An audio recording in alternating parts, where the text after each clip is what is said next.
a very good evening to you, and welcome to Politics 101 on a Monday evening. I want to welcome everyone wherever you're joining us from, whether you're joining us from Guyana or you're joining us from our wider Caribbean.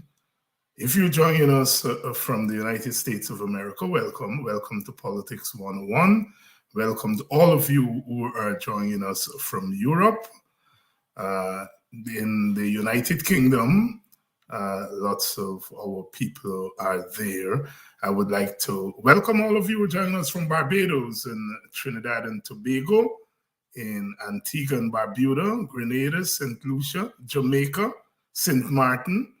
All of you are joining us from French Guyana or Suriname. Welcome to Politics 101. If you're joining us from further afield, good evening, good night, good afternoon, lovely people on the West Coast of the United States of America. And a particular shout out to the people of Washington, D.C., Maryland, Virginia area, where I spent the weekend. Went there for my niece's graduation, the latest to graduate with a master's degree from the Hinds clan. My niece Zara, would like to congratulate her, and we had a lovely time. Met up with lots of family and friends. Saturday night I took a walk out to a function they had there in Maryland. Met old friends, new friends, so many of you. If I begin to call the names, I'll get into trouble, but it was nice catching up with persons there. I lived in that area for 12 years and more. And so lots of friends, and of course my relatives, and they're all there.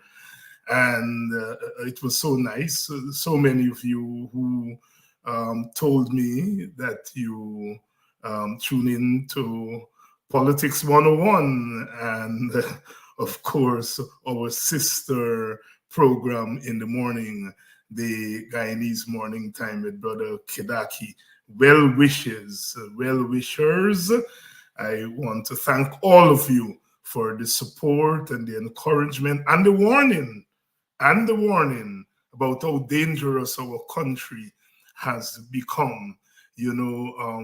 People are glad to know that some of us are doing the kind of work that we are doing, but they're so fearful for our lives. I mean, our country has now become known for dangerous things that political activists are not free to speak as they should. It's so sad. But quite apart from that, it was so nice, so wonderful to meet up with all the friends, and of course, the ladies who complained that at between 7 and 8:30 in the evening, they can hardly get their husbands to do anything else but to tune into Politics 101. I want to thank all of you, and I want to, again, a big shout out to all of you in the Washington, D.C., Maryland, Virginia, tri-state area, and to say how heartening it is to visit these places and to have our people be so engaged with what's happening at home, and in some regards, much more engaged, much more tuned in to what is happening in Guyana. Thank you all very much. Thank you all very much. I plan to go back to Washington, D.C., Maryland area, probably to hold a town hall meeting sometime before the end of the year. I made that promise, and I will try as much as possible to keep that promise. And so again, thank you all so much, and those of you who are doing good work in the community, Washington, D.C., Maryland, Virginia area. it's always been an area where Guyanese and Caribbean people organize, always doing something for the community. Thank you all so much. Welcome to this evening edition of Politics 101. Normally we would have WPA groundings this evening, but this evening we are not going to have our edition of WPA groundings. We're going to talk a little bit this evening about what I call a clear and present danger. A clear and present danger. It is amazing that, of course, on the weekend in Washington, D.C., Maryland, Virginia area, people seized the opportunity, some of them, to talk with me quietly, individually, about their feelings about what's happening in our country. And every one of them mentioned the whole question of racial discrimination as being what they see as the most damaging thing today in our country. And I tend to agree with them. Our country has a lot of ills, a lot of problems, bad governance, because there is a bad government. And all the other things that come with bad governance. We have the problem of oil and the management of the oil industry. We have the problem of the environment and trying to protect the environment against the big oil and the industry that it spawns. We have the problem of freedom of speech, the attack by the government and freedom of speech. We have the question of the courts and the way in which the government has been hollering at the courts in recent times because rulings emanating from our courts have not been in favor of the government and they've been carrying on. We have the problem of the economy, the cost of living. We have the fastest growing economy in the world. There's no doubt about that. But in the fast growing economy of the world, we have almost 50% of our people living in poverty, living below the poverty line. We have unemployment running between 35 and 45, some may say up to 50%. Runaway inflation, prices in the market are skyrocketing. The economy, although it is doing good at the macro level, certainly at the level of the people, it is not being translated into any form of development as far as the people are concerned. And so, yes, we have all these problems in our country, We have the problem of violence. Every day you pick up the paper. Just this morning, I've been reading the newspapers, and I'm so saddened by all the violence, domestic violence, violence on the streets, out of control. The fastest growing economy in the world, but one of the most violent places in our Caribbean, in our hemisphere. The contradictions between the coming of oil wealth and the quality of life of our people, the blackouts, the dooms are there in our country.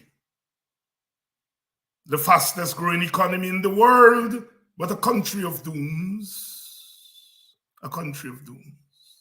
And our people understand it. And people are asking, how are we going to solve these problems? What are we going to do? Management of our country has to be important. important. We cry out for a government, a form of governance that is able to lift our people out of the mess that we have found in ourselves in. We have always been in mess. It's the lot, if you will, of post-plantation societies. But in the midst of plenty, in the midst of actual plenty and potential plenty, one hoped, one continues to hope that we would do better. We would do better. And people ask, where is the better? We continue to live as enemies in our own country. If you speak out against the government, your lives are being threatened.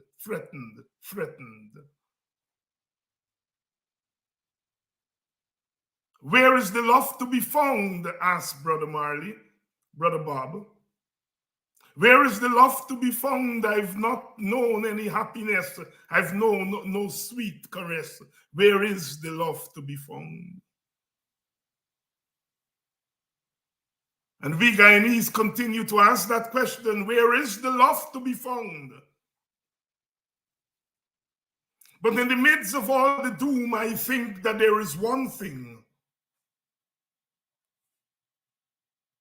that is so dangerous that if we don't solve it,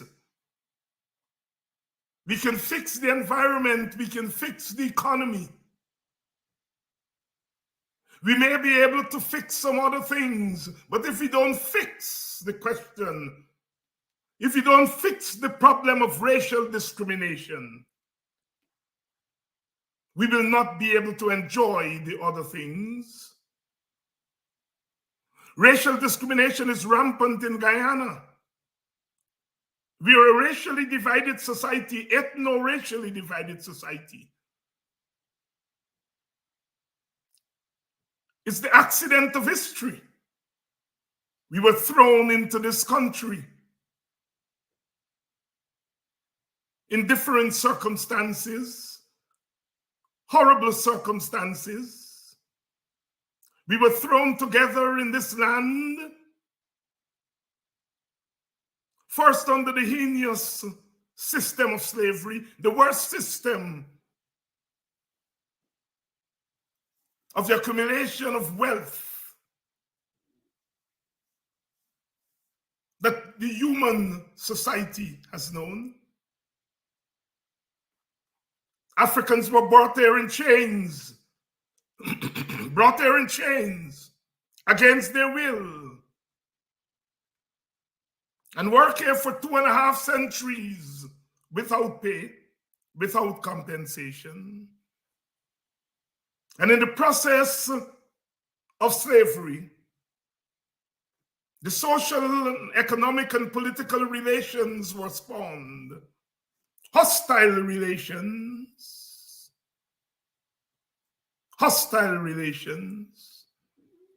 And then our brothers and sisters were brought here at the end of slavery. Formal slavery came to an end. But colonialism did not end. And our brothers and sisters from Madeira and from India, from China, and they came together in this hostile post-slavery society. And the objective of that society continued to be the accumulation of wealth for Europeans and for European development. Slavery had gone, but indentureship had brought new peoples, but the old social and political relations continued.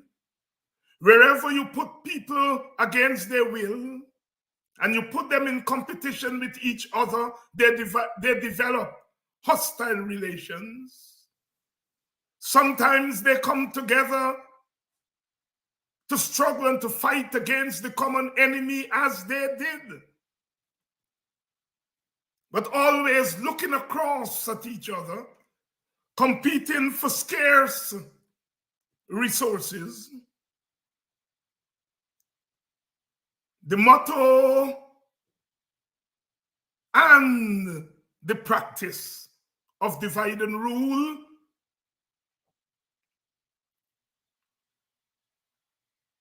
were used as part of the organization of the society. What the UC Guyana called the meeting and parting their times that our people met and fought against the common colonial regime. And other times we parted as we struggled against each other for some little liberated space. Africans as they were,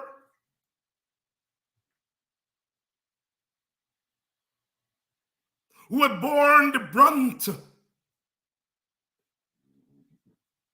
of the lashes of the colonial masters during slavery. They were constructed in the popular consciousness as being the worst of the lot.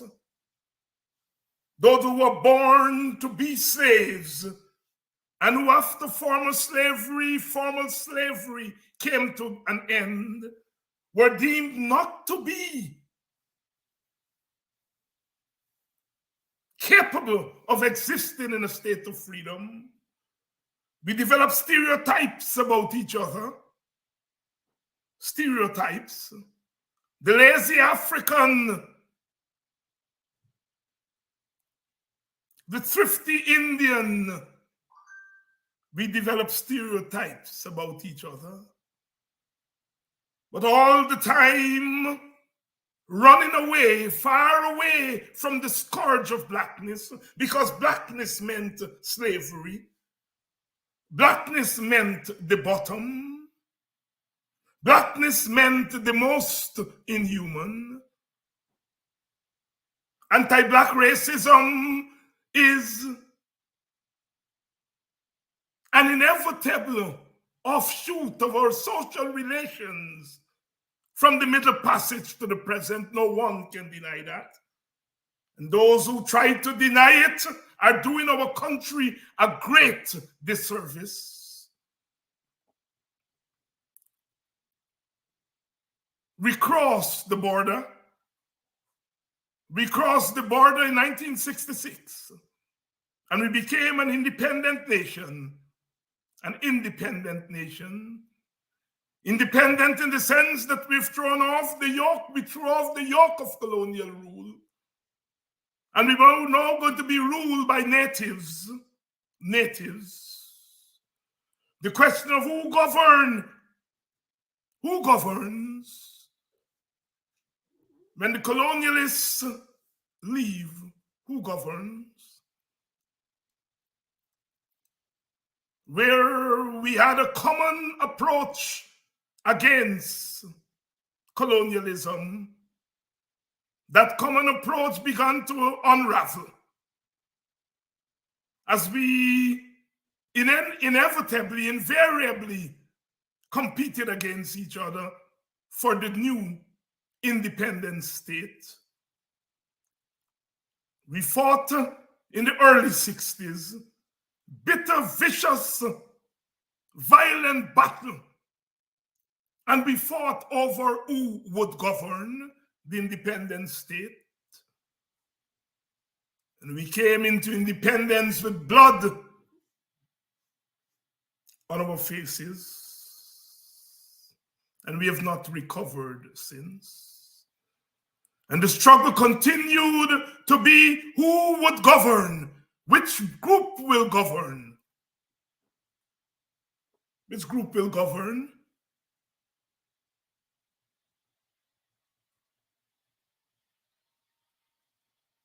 We have had our issues.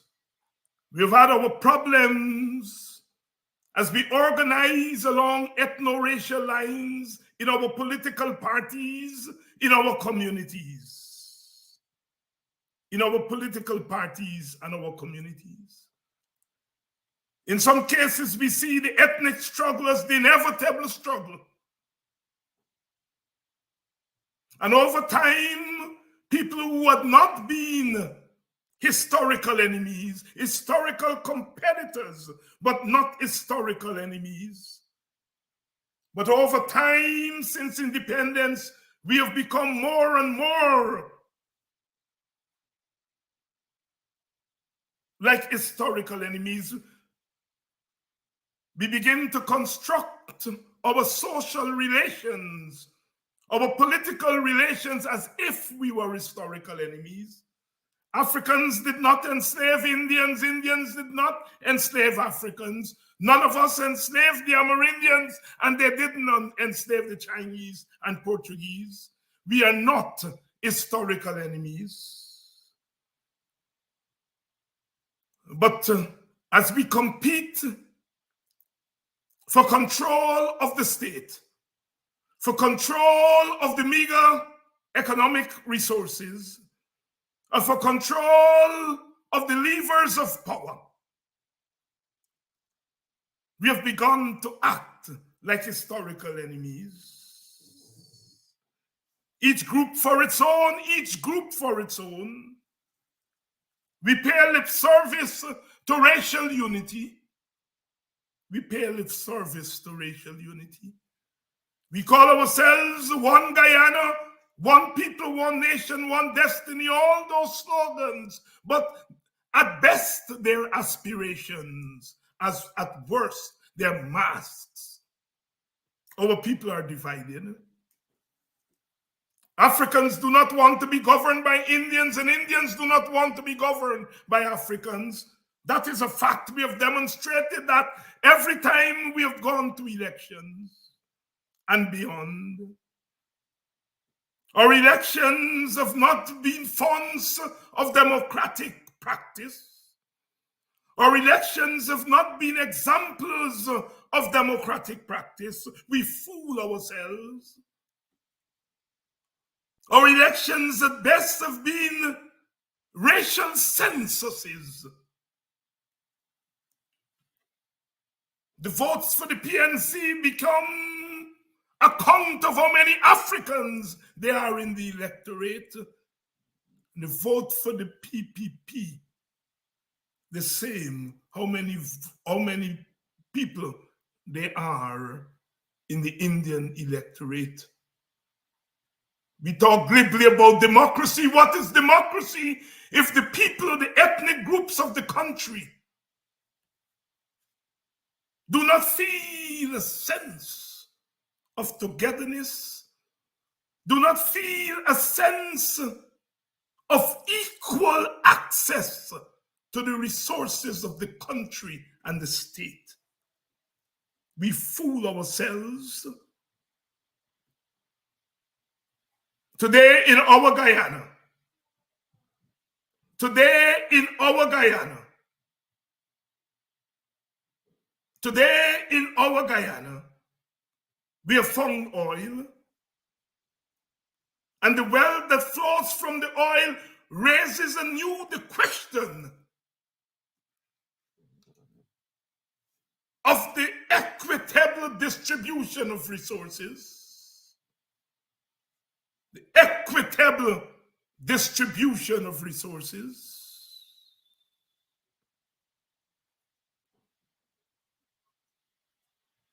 And since 2020, when our election became a medium, not for democratic arrangements, it became a medium for who would control the oil wealth. Local forces and foreign forces came together and determined the outcome of an election.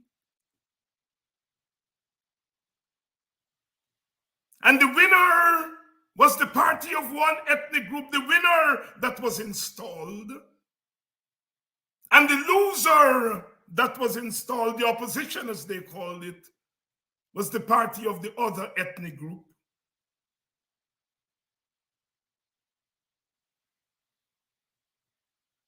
And in this fight for our lives, the winner has decided that domination, ultimate domination of the other, is the way to go. And so we face today in our country an anti-Black racism that sees the rulers, the representatives of Indian Guyanese, using the state as a way of dominating. And if you dominate, you have to control the other. And so, as it has always been, racism has become a ready tool in the service of the organization of the state. It was so during slavery. Racism arose out of slavery. It became a tool to subjugate the African. Racism continued to be a tool after slavery to subjugate the Black and the brown. And so today, as we seek to do what the slave masters did, that is to extract all the wealth from the country for one group at the expense of other groups. So it was during indentureship.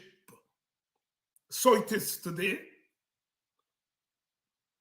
Racism becomes an easy tool, a ready tool to organize the society.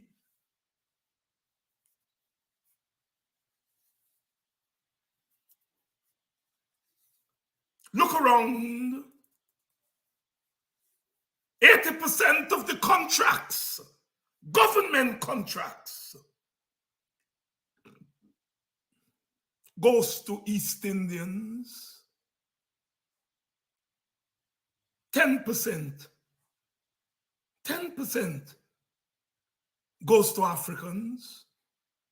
East Indians make up almost 40% of the population, according to the last census. Africans make up 30%. And if you add the mixed people who, for the most part, have called themselves Africans, it would mean that the African population would go up from 30% to 40-odd%. And 10% of the contracts. Opportunities for the generation of wealth are so skewed racially. So skewed racially. You look at the way the government is being governed by handouts. We know that that is not economically sustainable. But for the past 3 years, they've been governing by handouts, not economic policy. And if you look at where the handouts are going, the majority of the handouts are going to one ethnic group.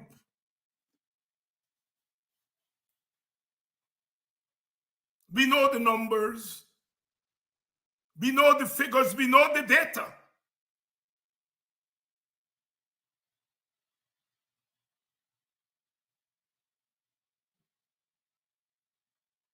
So the most dangerous thing that is happening in Guyana today is racial discrimination, especially racial discrimination against Africans. Africans come into the equation at a disadvantage. The way in which the society has been organized since independence and even before independence meant that Africans, unlike our sisters and brothers in the East Indian and Portuguese and Chinese communities, we have not been able to generate the kind of communal wealth or generational wealth to pass on. We have not been able to do that. We have not been able to pass on wealth because we have not been able to generate wealth. And so when the question of investment of capital comes in, Africans are at a disadvantage. And so what we have is a multiplying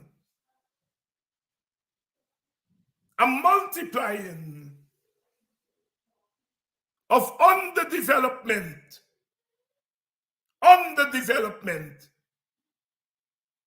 and the willful hand of the government. The willful hand of the government enforcing racial discrimination to its height. I want you all to listen to me this evening to what I'm saying.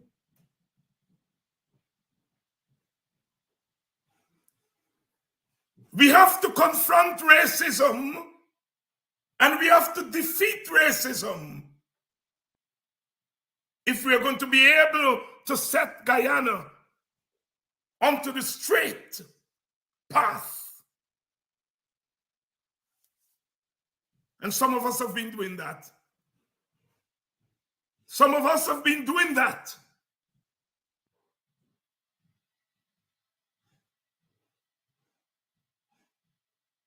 I've dedicated a large part of my activism to fighting racial discrimination. But in Guyana, we have a way of speaking in forked tongues.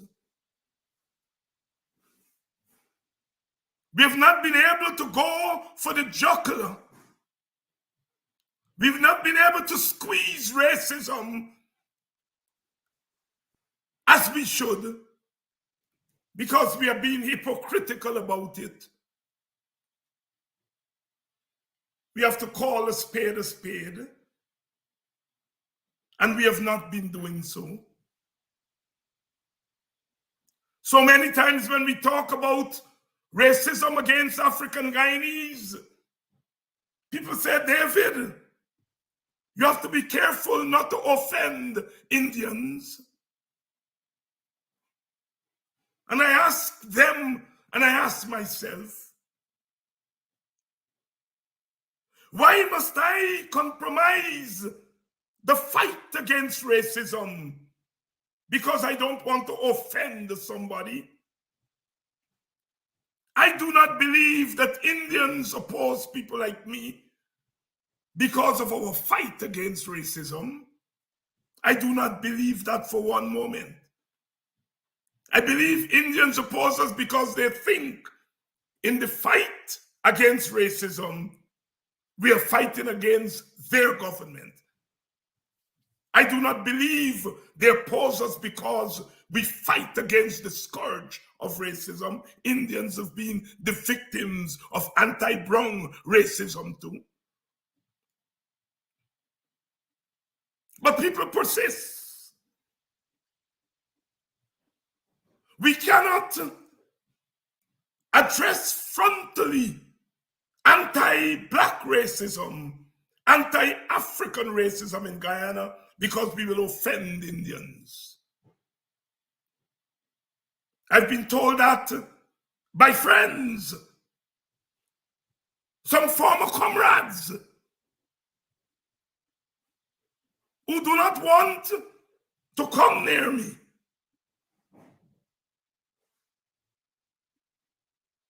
Because they feel that the struggle against racism in Guyana will be interpreted by Indians as anti-Indians, and perhaps they do interpret it as anti-Indian.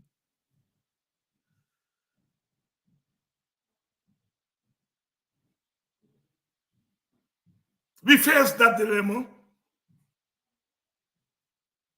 I know sometimes I ask people to come on to Politics 101, and they make all kinds of excuses. But they don't want to become on because they don't want to be associated with race. This is not race, this is anti-racism. That's the campaign. And I want to say it tonight, that I see that the biggest danger to Guyana, and I continue to believe that it has to be tackled with all of our energies. And if I have to walk alone, I will walk alone.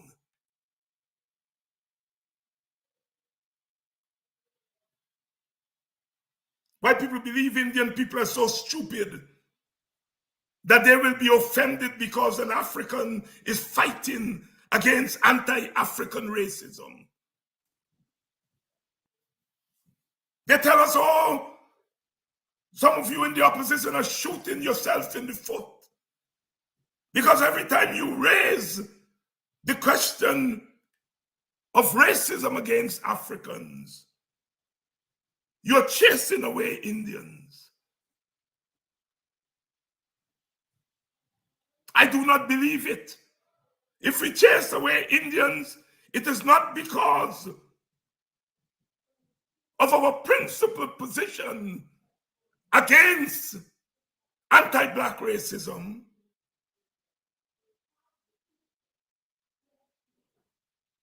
It is because they feel we're opposing their party.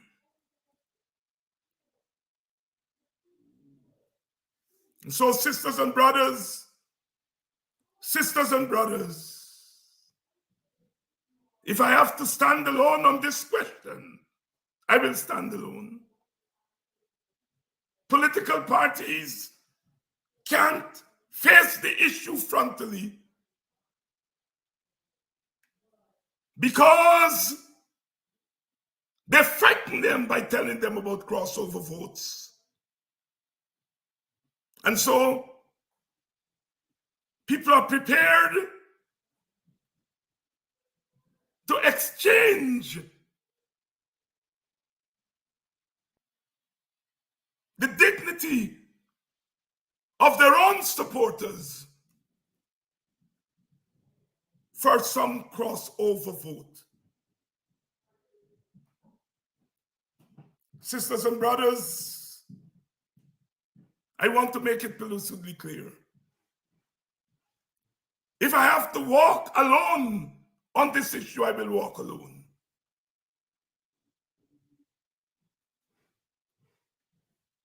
When the PPP goes into African villages, they do not go there to contest for votes.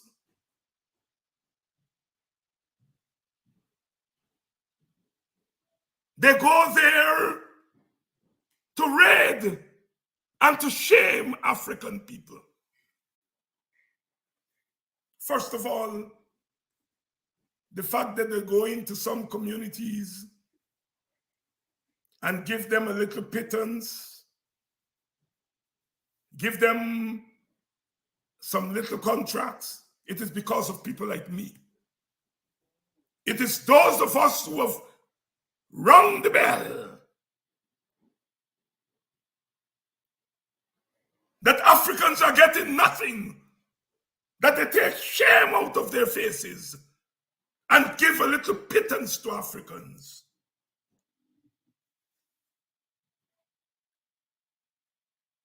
And that is why I am confident that if we continue the fight against racism frontally, it will bring more consciousness and force the hand of the regime to be more equitable in the distribution of wealth. Yes, I know that the coalition did not do much for Black people as Black people. I'm being careful here, because they did some things for Black people, but not as Black people. They never tackled the issue, the particular issue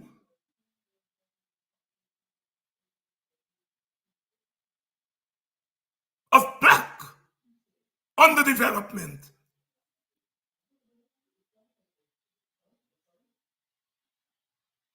Yes, they didn't do much for Black people as Black people. Yes, some Black people are jumping up behind the PPP because they're doing the little. They ought not to jump up behind the PPP. They ought to jump up behind people like us, because we are responsible for them getting the little they're getting. But we have to let them know that. I'm not in the business of calling them soup drinkers and all of that. They have to be told that the little they're getting is because of us. But when they don't see many of us talking to them as Black people, they feel that we are not fighting for them. Because we're always saying Black people are suffering, but some Indians are suffering too. Yes, Indian people are suffering.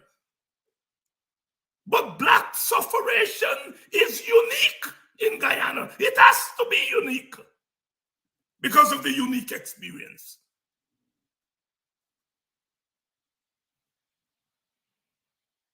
If I have to walk alone on this question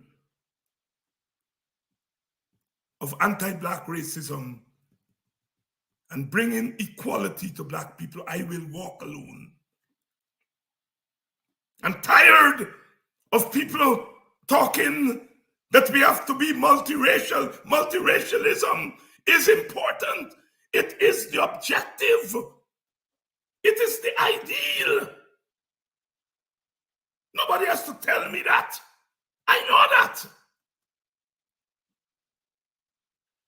But there can be no genuine multiracialism without genuine racial equality. Genuine racial equal distribution of the wealth in our country equally, racially, sorry.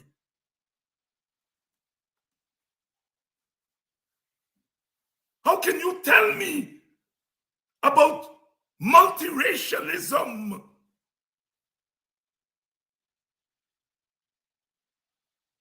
as a means to an end? Multiracialism is an end. The means is that we have to have the racial groups feel a sense of security and equality. And then there can be multi. If one is up and one is down, that is no multi.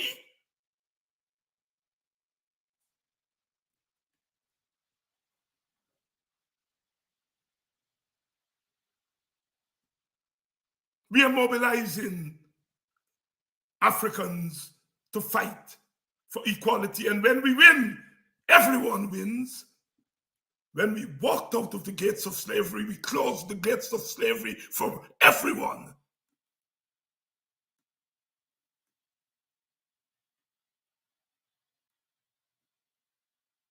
I would like Indians to join our struggle against anti-Black racism.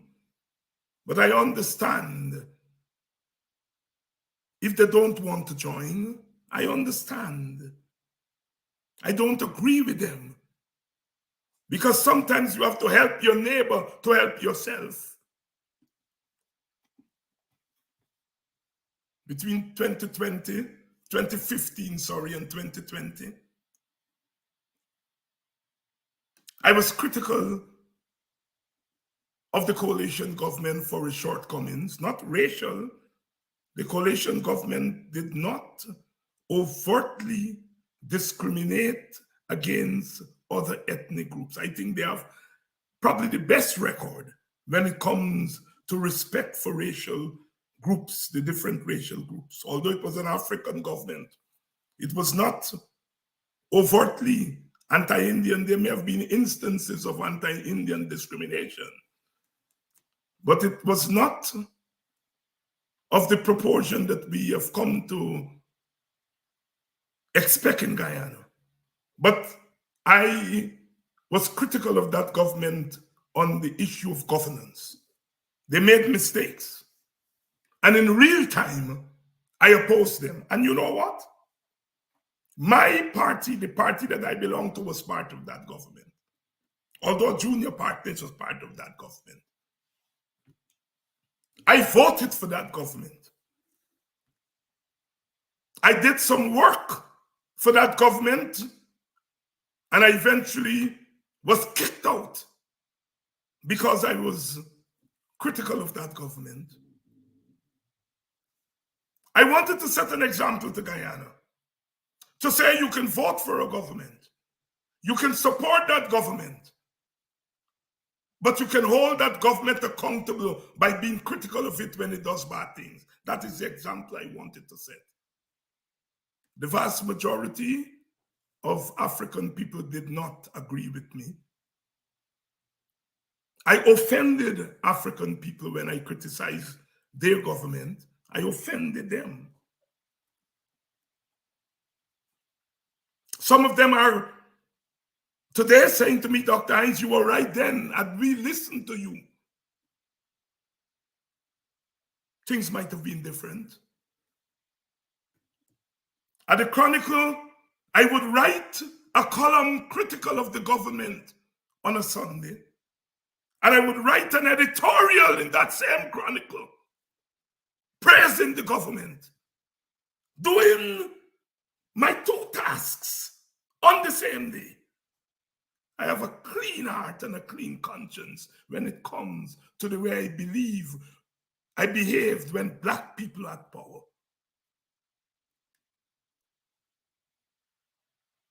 I offended Black people. Many of them were angry with me. Some in my own party disagreed with my criticisms. I offended Africans. And today we have an Indian government doing worse than the coalition government. And people are telling me, David, don't talk about it because you're going to chase away Indians from your party. You're going to offend Indians. You're going to chase away Indians from voting for the no opposition. My God, I offended Africans for 5 years. And today, when I oppose an Indian government, they're telling me, don't do it because you're offending Indians. Where were they when I was offending Africans between 2015 and 2020? Guyana, sometimes it's a stink place. Stink in terms of the way we see our politics. I have little respect for people who do that nastiness. Today I am offending Indians and they're angry with me. Some of them, Indians are angry with me. But they love me between 2015 and 2020 when I was offending Africans. I am prepared to stand alone as I did between 2015 and 2020. I stand alone. And I'm prepared to stand alone today.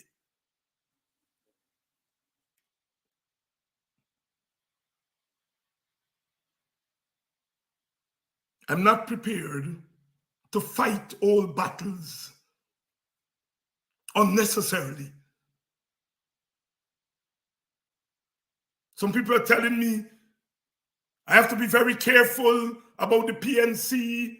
I want a strong PNC because a weak PNC opens the door for battering Black people. I don't want a strong PNC because I love the PNC. I don't belong to the PNC. I never belonged to it. I opposed it I went to jail fighting against it. But in 2023, I make no excuse for wanting a strong PNC, because a strong PNC becomes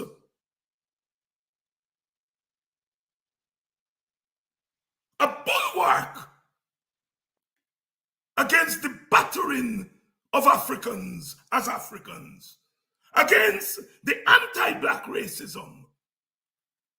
A strong PNC potentially holds the hand of the racist government, or the racist hand of the government. I stand alone if I have to stand alone.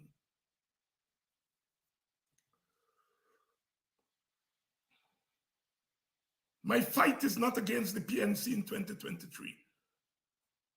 At some point, I will have to turn to the PNC and address them, but not today. Today, the clear and present danger is the PPP government that intends to sink African people to second-class citizenry, and Guyana cannot survive as a viable nation if Black people are second-class citizens. I fight for Black people today so that Guyana can live tomorrow. I offended Africans between 2015 and 2020. I offended Africans when I fought against Burnhamism.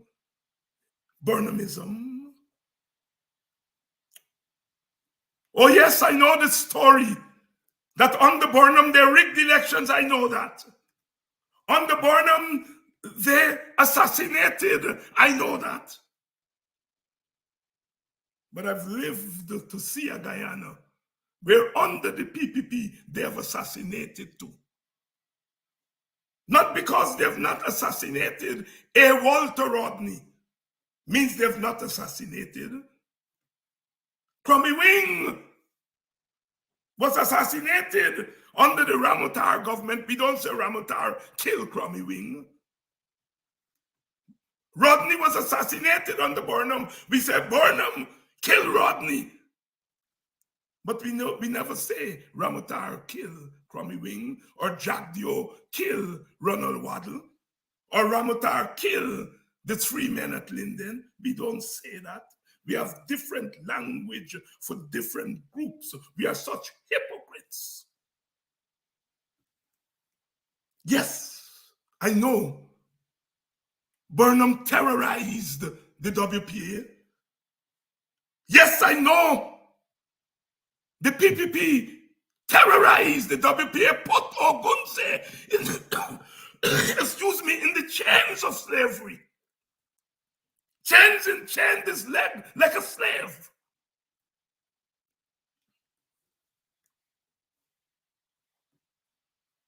Don't tell me about Burnham and Rodney as a means of turning my head away from the torturing of our people, torturing them economically and politically and otherwise.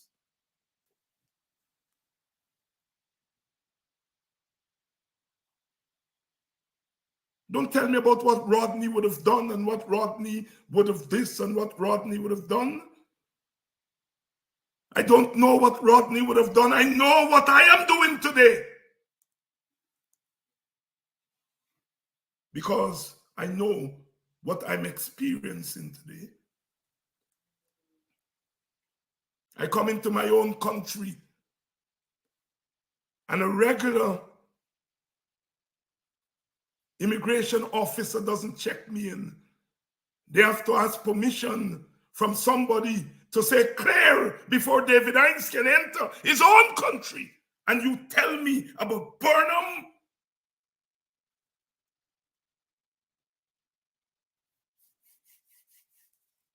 I'm not free to enter my own country. I'm treated like a fugitive. entering my own country.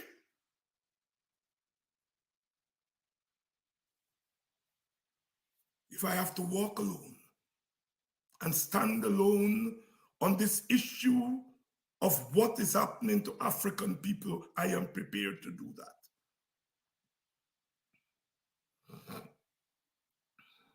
I offended Africans when I fought Burnham. I offended Africans when I criticized the Granger regime. And people are telling me today I should not offend Indians. And so I must not fight against anti-Black racism because I will offend Indians.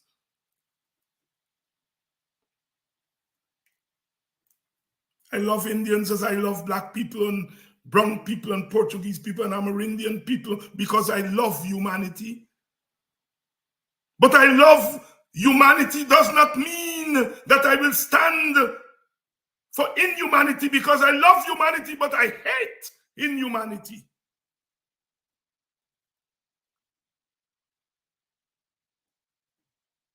I'm prepared to stand alone on these issues. If foes or friends want to stay far from me because of my activism, they don't want to come on shows that I am on, they don't want me to write in their newspapers, so be it. I will not still my voice, for I have too much to claim, to quote Martin Carter.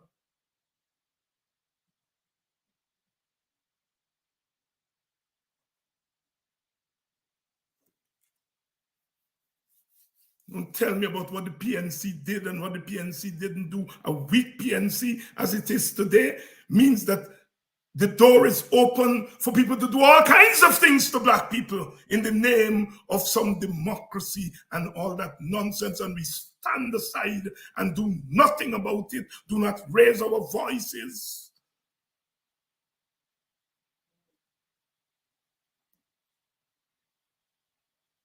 We are hypocrites, some of us. And I'm not prepared to be a hypocrite when it comes to the dignity of Black people. I come from the seed of the Black man, the African. Hear me out tonight, people. Hear me out. I'm prepared to walk alone. I understand the limitations of political parties. I belong to one. And the one that I belong to may be a little different from others, but it suffers from the same ills as others. There's sometimes we don't stand erect.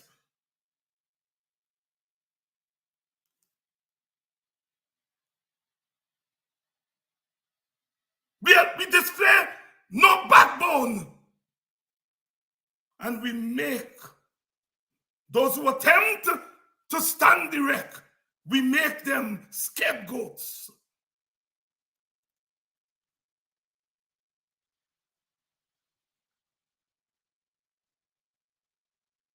I do not expect political parties to deal straight with the issue of race and racial discrimination because they're always looking for votes. But there comes a time when you have to say, wait, Mr. Vote, wait.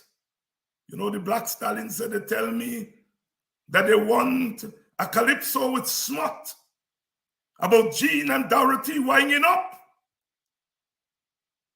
But I tell them, until Mr. Divider divide the bread equally, wait, Dorothy, wait.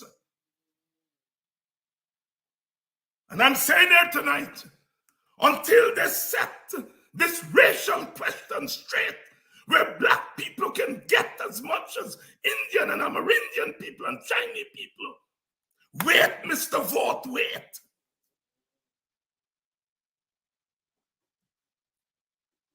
Priority must be priority.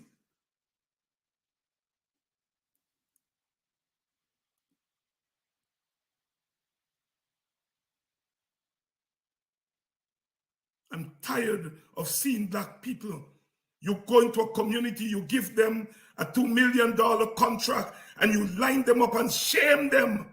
Shame them among their people. Open them for the people to call them house slaves and slave catchers. You shame them. And you call that development. Yes, some of them are following you with your nonsense that don't make it right. That don't make it right. Some of them are putting on your stinking red jersey that don't make it right. It's wrong, it's wrong, it's morally wrong, it's politically wrong. And when all Guyana can say it's wrong, regardless of whether you're Indian or Chinese and Portuguese, you don't do that to great and honorable and noble people. Give them your $2 million that you didn't want to give them, that I made you give them. And then I say I don't mean just David Hinds, I mean those of us who struggle. We made you give them. And then you put on red jerseys on them, line them up and shame them. And you call yourself honorable. And then the rest of you all in civil society and the political parties are afraid to tell you that you're a dirty little party, using and shaming a people of worth and dignity. If they don't want to tell you, I'm going to tell you. And if they don't want me in their midst because I'm telling you, I'm prepared not to be there. Stand alone. I'm prepared to stand alone. I'm prepared to stand alone.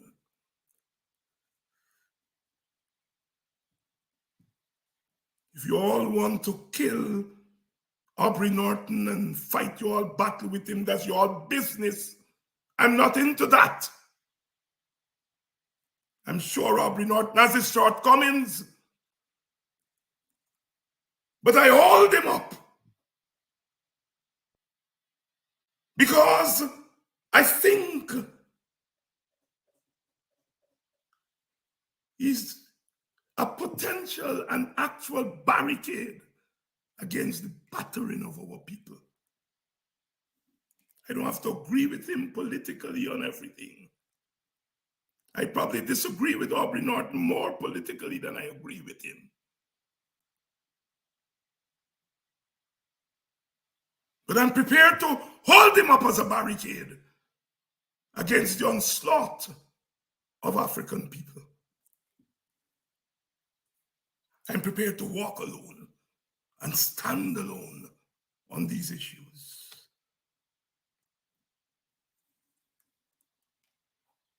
At some point, we'll have to address Comrade Norton.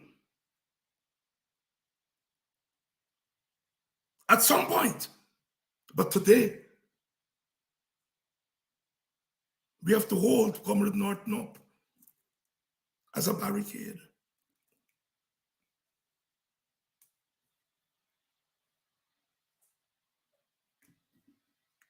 When they shot Brother Bob Marley, he said, I have so much things to say.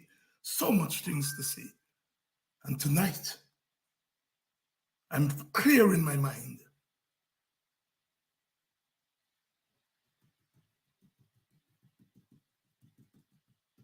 If Indian people feel I'm offending them, at some point we'll talk about that. If Indian people don't want me around them, that's fine. At some point we'll talk about that. If respectable Black people feel that I'm talking the right things, I'm doing the right things, but I have to be very careful that I don't offend Indians or chase away Indians, we're going to talk about the good old times. We're going to have a beer, and we're not going to talk about politics and race. I'm prepared to stand alone. I'm prepared to stand alone until the scourge of racism, racial discrimination, anti-Black racism, until it is wiped from our faces so that we can see clearly.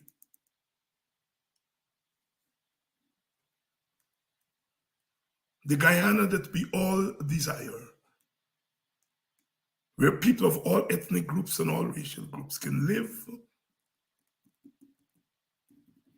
finally, in peace. I don't want a contrived peace. Brother Peter Tosh said, I don't want no peace. All I want is equal rights and justice. I don't want a contrived peace. I don't want a make-believe peace. I don't want a theoretical peace. I want a peace that is grounded on equal rights and justice for Guyanese of all races. Classes matter. Gender matter. Region matter. Country and tongue matter. But in Guyana today, at this point in time, race matters most. We got to get race right. And if we get race right, we're going to be able to tackle the other ills in a better way. I am prepared to stand alone on this issue. I want to thank you all for hearing me out tonight. I want to say especially thanks to the people of Maryland and Virginia, Washington, D.C., who I spent time with this past weekend. As I said, I don't want to call names because I'll forget some. But I want to say to you all, I love you all. And I may offend some of you all tonight. But sometime in the future, you'll probably see the wisdom of what I'm saying tonight. I love you all. I love you all. Let us continue this fight. On some things you cannot negotiate. If we wipe racism from the face of Guyana, we are going to be able to get some other things right.